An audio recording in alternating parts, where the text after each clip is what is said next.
Do you want to learn English while enjoying a great story? You're in the right place. This story helps you improve your English naturally through adventure, mystery, and fun. Make sure to like the video, subscribe to the channel, and turn on notifications because we post new stories every single day.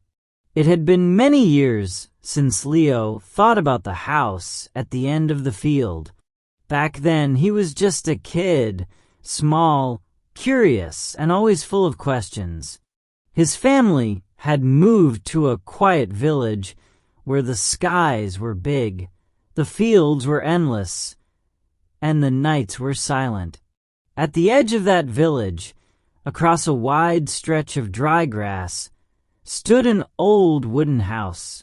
The windows were always closed, the paint had peeled away, and the front door never opened. No one went near it. People said it was abandoned. But Leo remembered something strange. One evening, just before the sky turned orange, he had wandered into the field, chasing a paper airplane he had thrown too far. The wind had carried it across the grass, and Leo had run after it, laughing. The paper airplane landed near the fence of that strange house. As he reached for it, he noticed the front door of the house was slightly open. It hadn't been before. Something told him not to go closer, but he did. He stepped slowly toward the door, the dry grass crunching under his feet. The house made no sound. No creaks, no whispers, just silence. When he reached the porch, he stopped. Inside the doorway stood a tall, dark figure. Leo didn't know if it was a man or something else. It didn't move. It didn't speak. It just stood there, half hidden in shadow, watching. Leo froze.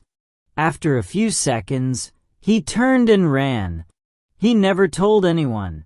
Not his parents, not his teacher, not even his best friend. He told himself it had been a trick of the light, or maybe a dream. Years passed. Leo grew older.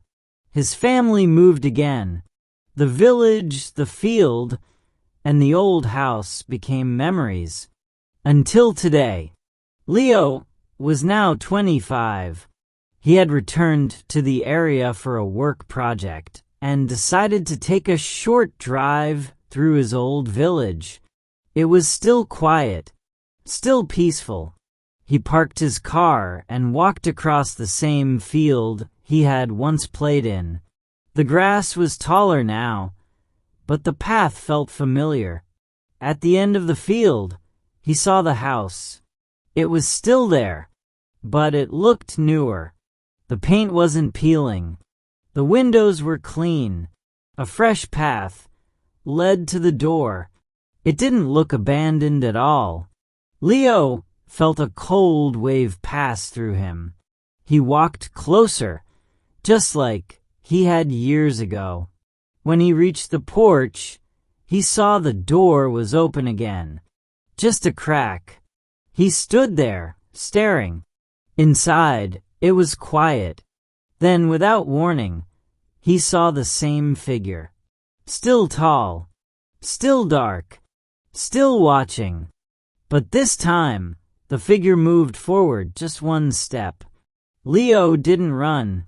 He just stared, heart pounding. And then he noticed something else. On the small table beside the door was a paper airplane. Old, faded, but still folded the same way he had done it as a kid. Leo reached out and picked it up. There were small words written on the wing. "You came back." His hands trembled. He turned and walked away, the paper airplane still in his hand. That night, he couldn't sleep. The image of the figure stayed in his mind. The message on the airplane echoed in his thoughts. He returned to the house the next morning, but it was gone. No house, no porch, just tall grass and silence. Leo searched for hours. He checked old maps, talked to local people. No one remembered any house at the end of the field. It had never existed, they said. But Leo still had the paper airplane. He kept it on his desk, inside a glass case. Sometimes when the wind was strong and the sky turned orange, he thought about going back. But he never did. He knew what he had seen. He knew it had happened. And that was enough. You just learned useful English structures and past tense narration through a mysterious and emotional story, without even trying. That's the power of learning through storytelling. If you liked this experience, don't forget to like the video, subscribe to the channel, and hit the bell icon. New stories come out every day. And let us know in the comments, have you ever seen something strange as a child that you couldn't explain?